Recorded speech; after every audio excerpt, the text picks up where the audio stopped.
جناب عبدالحفیظ قریشی صاحب کا ہے.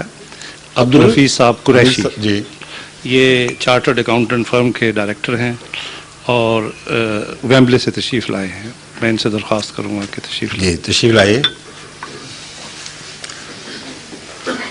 میرا سوال یہ ہے کہ حضرت عیسیٰ ابن مریم کچھ لوگ کہتے ہیں بغیر باپ کے پیدا ہوئے اور کچھ لوگ کہتے ہیں کہ وہ ایک صاحب تھے جوزف یوسف جس کو دوسرے لفظوں میں کہتے ہیں وہ ان کے باپ تھے. کیا صحیح ہے؟ میں اس کہتا ہوں جو دوسری بات ہے اس کا میں پہلے جواب دیتا ہوں کہ وہ بالکل غلط بات ہے اور قرآن کریم سے متصادم ہے.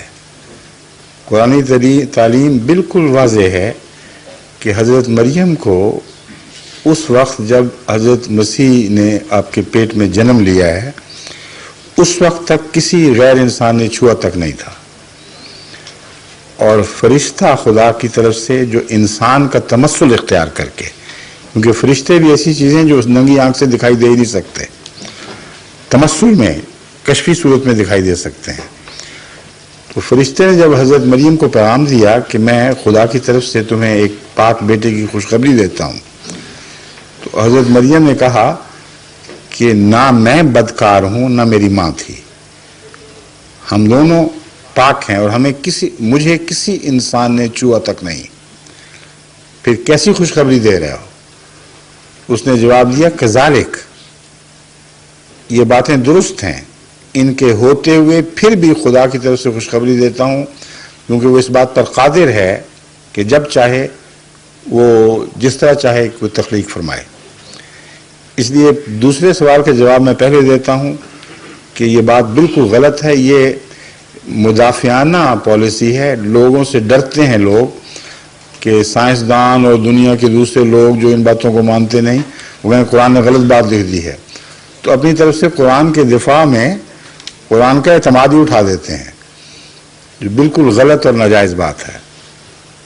واقعہ یہ ہے کہ انسانی زندگی سے پہلے بھی تمام حیوانی زندگی میں ایسے جانوروں کی قسمیں ہیں جن میں، اور پودوں کی بھی ایسی قسمیں ہیں جن میں مرد اور عورت یعنی میل اور فیمیل، نر اور مادہ ایک ہی وجود کے اندر ملتے ہیں، اور اس کے نتیجے میں انٹرنل فرٹیلائزیشن بھی ہو جاتی ہے، باوجود اس کے کہ بالعموم خدا تعالیٰ نے ایسا نظام کیا ہے کہ ان دونوں باتوں کے اکٹھا ہونے کے باوجود دوسروں کے سپرم یا ان کے پولن سے وہ ایک دوسرا پھول یا جانور حمل ٹھہرا لے، لیکن اندرونی طور پر ہونا ممکن ہے اور قطعی طور پر سائنس کے لحاظ سے ثابت ہے.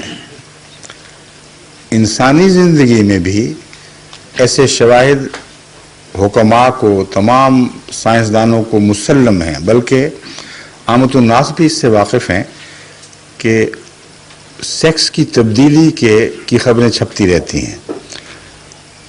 یعنی ایک مرد کو عورت بنا دیا ڈاکٹروں نے آپریشن کر کے، یا عورت کو مرد بنا دیا. سوال یہ پیدا ہوتا ہے کہ کیا ان میں طاقت ہے کہ مرد کو عورت بنائیں اور عورت کو مرد بنائیں؟ عامت الناس نہیں سمجھتے اس بات کو. بات یہ ہے کہ وہ صرف اسی میں وہ تبدیلی ظاہر کر سکتے ہیں جس کو خدا تعالیٰ نے دونوں صفات سے بیک وقت متمتع فرمایا ہو.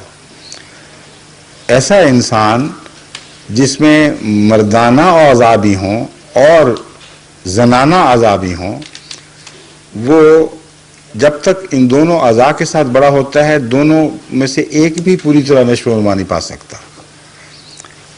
اس لیے بعض دفعہ ایک نسبتاً زیادہ طاقتور ہو جاتا ہے تو اس شخص کا رجحان اس طرف ہو جاتا ہے، بعض دفعہ دوسرا نسبتاً طاقتور ہوتا ہے مگر پوری نشو و نما نہیں پاتا تو اس کا رجحان ادھر ہو جاتا ہے. تو کہتے ہیں، ڈاکٹر پوچھتے ہیں آپ نے لڑکی بننا کہ لڑکا، تو وہ کہہ دیتا ہے یہ بنا دو، اور ڈاکٹر بناتا کچھ نہیں، خدا نے بنایا ہوا ہوتا ہے. ایک حصے کو کاٹ کر الگ کر دیتا ہے، پھر وہ آزادی سے نشو و نما پاتا ہے.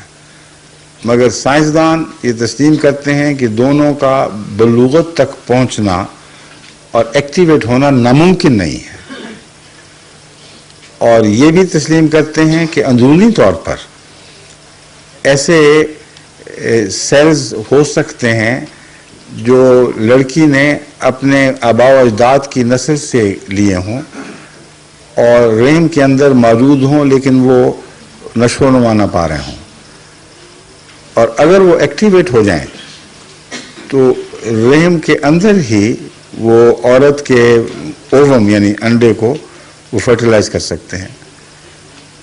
اور یہ بھی وہ بات ہے جس کو دنیا کے ڈاکٹر تسلیم کرتے ہیں. لیکن اس قسم کی سیلف فرٹیلائزیشن کے متعلق عموماً سائنسدان یہ اعتراض کرتے ہیں کہ ہمارے تجربے میں صرف اس کے نتیجے میں لڑکی پیدا ہونا ثابت ہے، لڑکا پیدا ہونا ثابت نہیں ہے. مگر اب جو نئی تحقیق مسلم ہو چکی ہے وہ یہ ہے کہ ہمارا یہ نظریہ غلط تھا. بعض صورتوں میں جس کو وہ تفصیل سے سائنسی لحاظ سے بیان کرتے ہیں، یہ ناممکن نہیں ہے کہ ایک عورت کسی مرد سے ملے بغیر بچہ پیدا کرے اور وہ بچہ لڑکا بھی ہو، لڑکی نہ ہو. تو سائنس نے جب یہاں تک تحقیق کر لی ہے تو اس کو غیر طبی کہنا ویسے ہی ناجائز ہے.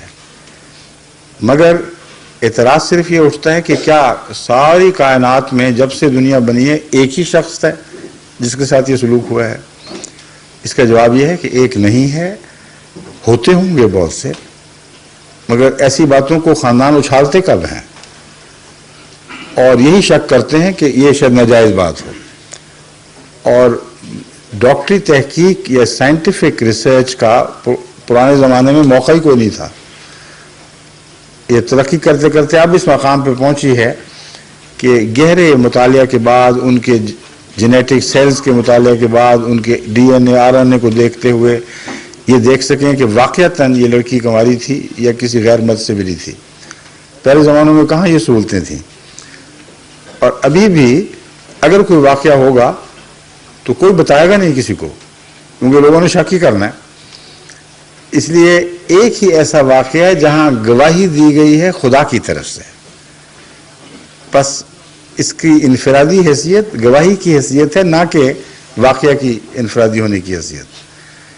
یہ ہو سکتا ہے تو ہوا ہے، لیکن تصرف الہی کے تابع ایسا ہوا. اور اس قرآن کریم کا ساری دنیا پر یہ احسان ہے کہ ایسی بچیوں کو الزام سے پاک کر دیا جو یہ اصرار کریں اور خدا کی قسم کھا کے گواہی دیں کہ ہم پاک ہیں.